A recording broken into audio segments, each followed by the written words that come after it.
Assalamualaikum warahmatullahi wabarakatuh. Kami dari kelompok 10 akan mempresentasikan hasil diskusi dari kelompok kami tentang pertumbuhan uang dan inflasi. Sebelumnya, perkenalkan anggota kelompok kami. Roma Dwi Cahyono, Junior Purborini, Ana Febrian Firotul Makfiroh. Teori klasik inflasi. Tingkat harga-harga dan nilai uang. Kemungkinan besar, kesukaan orang-orang terhadap es krim kira-kira tetap sama dan seiring waktu, uang yang digunakan untuk membeli es krim menjadi kurang bernilai.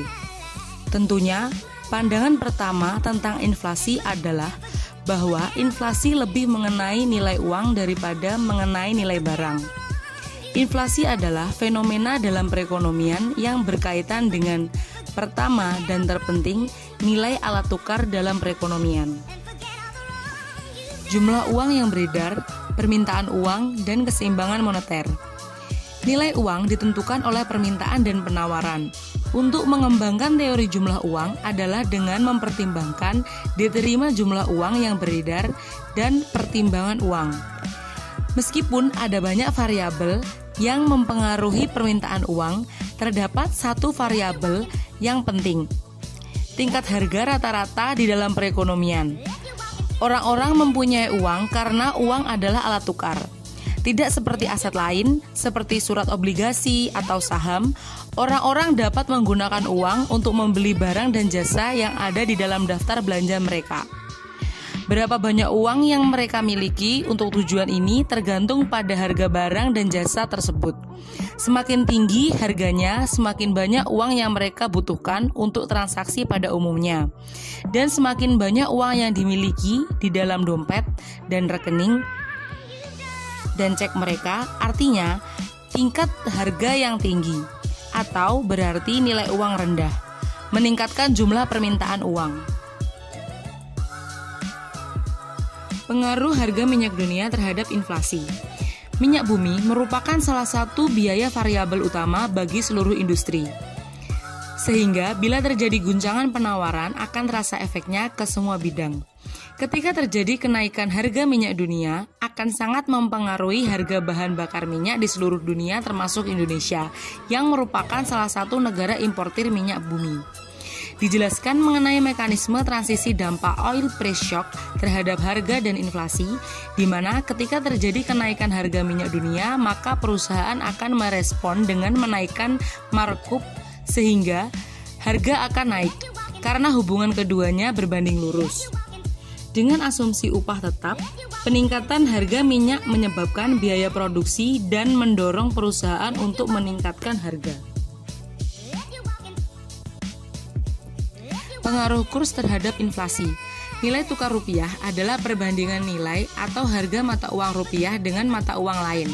Perdagangan antar negara di mana masing-masing negara mempunyai alat tukarnya sendiri mengharuskan adanya angka perbandingan nilai suatu mata uang dengan mata uang lainnya, yang disebut nilai tukar valuta asing atau nilai tukar. Nilai tukar yang melonjak-lonjak secara drastis tak terkendali akan menyebabkan kesulitan pada dunia usaha dalam merencanakan usahanya, terutama bagi mereka yang mendatangkan bahan baku dari luar negeri atau menjual barangnya ke pasar ekspor.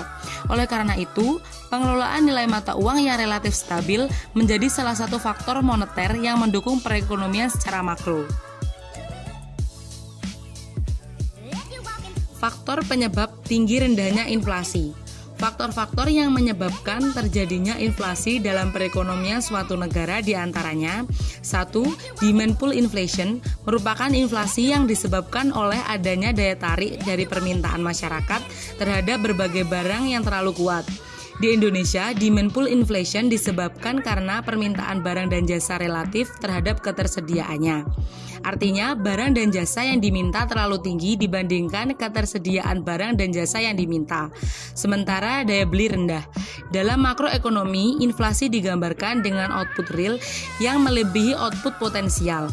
atau permintaan total atau agregat demand lebih besar daripada kapasitas perekonomian.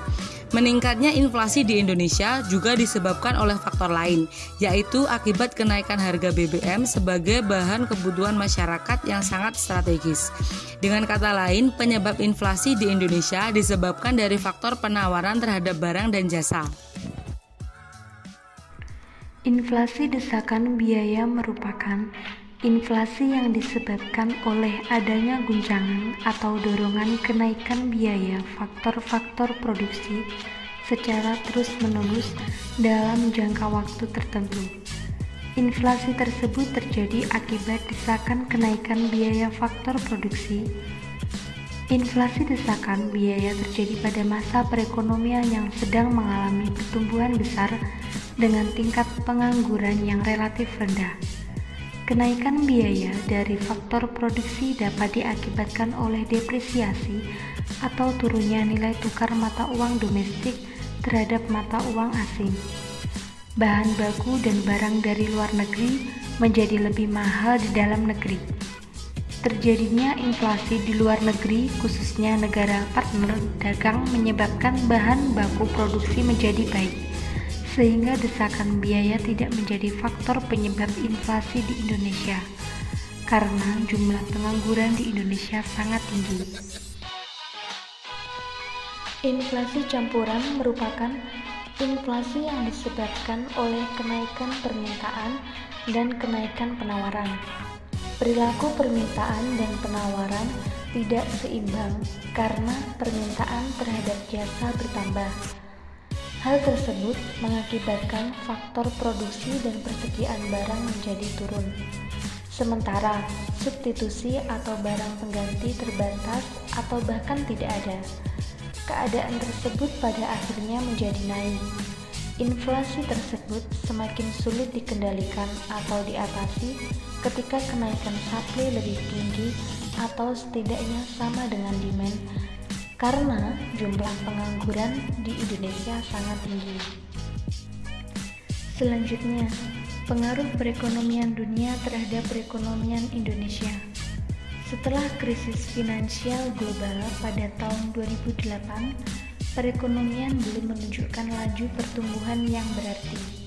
Menurut laporan World Economic Outlook yang dirilis pada bulan Oktober 2013, menyatakan bahwa IMF merevisi penurunan tingkat pertumbuhan ekonomi dunia pada tahun 2013 menjadi 2,9% dan 3,6% pada tahun 2014. Berdasarkan proyeksi sebelumnya, pada bulan Juli 2013 masing-masing sebesar 3,2% dan 3,8%.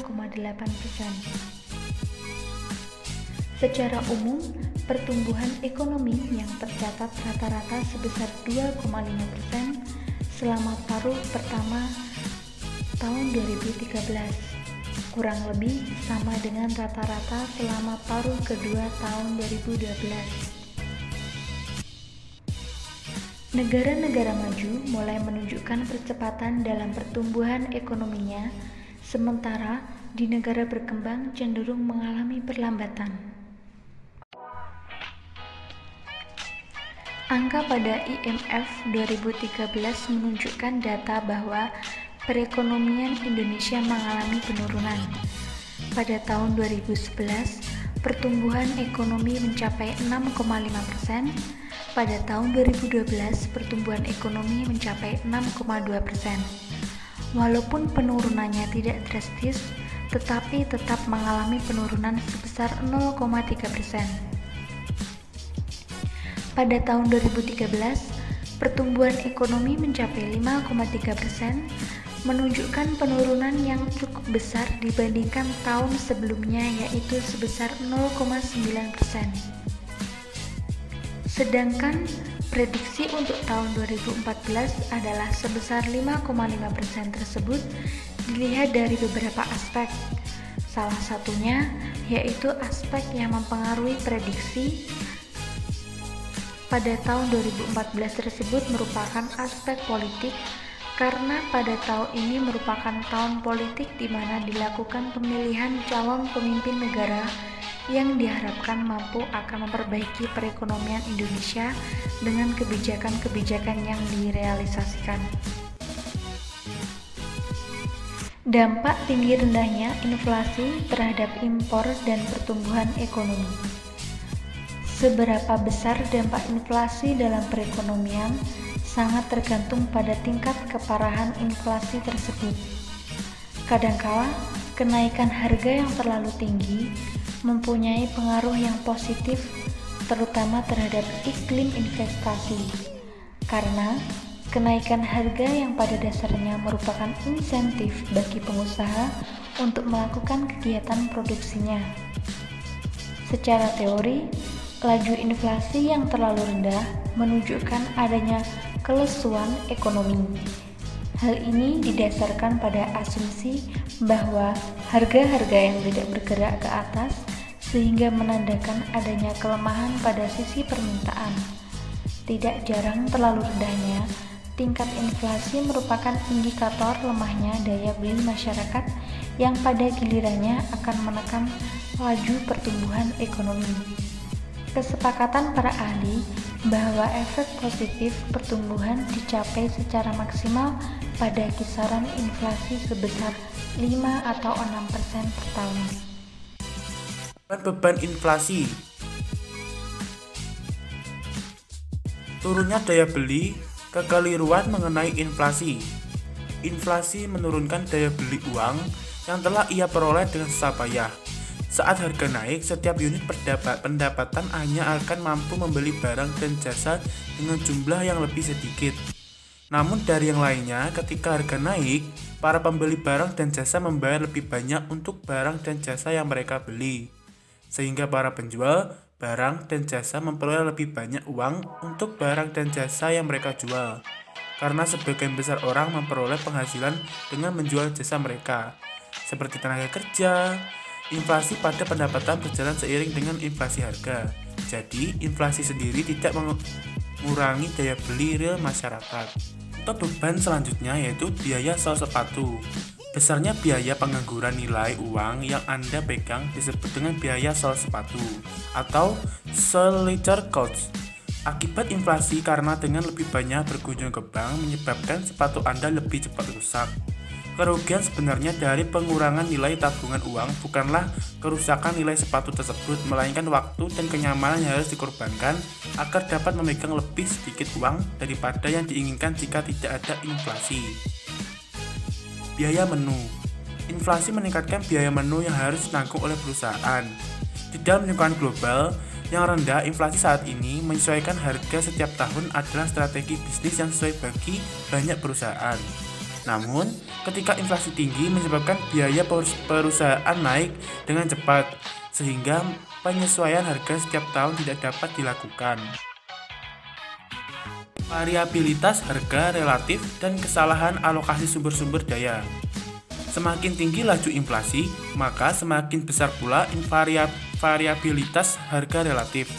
Karena harga hanya sekali-kali mengalami perubahan.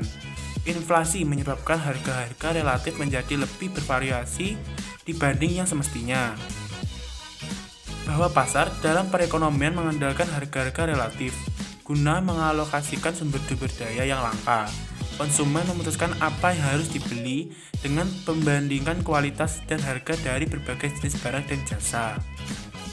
Histori pajak akibat inflasi. Pajak atas keuntungan modal nominal dan pendapatan bunga nominal adalah contoh dua interaksi sistem pajak dengan inflasi. Karena perubahan pajak akibat inflasi ini, inflasi yang tinggi cenderung menurunkan minat orang-orang untuk menabung. Tabungan dalam perekonomian memberikan sumber daya untuk investasi, yang pada gilirannya menjadi bahan yang penting dalam pertumbuhan ekonomi jangka panjang. Bingungan dan ketidaknyamanan. Sulit untuk menilai akibat dari kebingungan dan ketidaknyamanan yang muncul akibat inflasi. Inflasi menyebabkan nilai real uang berubah pada waktu yang berbeda. Menghitung keuntungan sebuah perusahaan selisih antara perolehan dan biaya lebih rumit dilakukan dalam perekonomian yang mengalami inflasi. Kerugian khusus akibat inflasi tidak terduga. Redistribusi terjadi dikarenakan banyaknya pinjaman dalam perekonomian yang ditentukan dengan satuan hitung uang. Inflasi mudah berubah dan tidak menentu ketika tingkat inflasi rata-rata tinggi. Hubungan antara tingkat inflasi dan perubahan inflasi ini mengarah pada kerugian inflasi lainnya.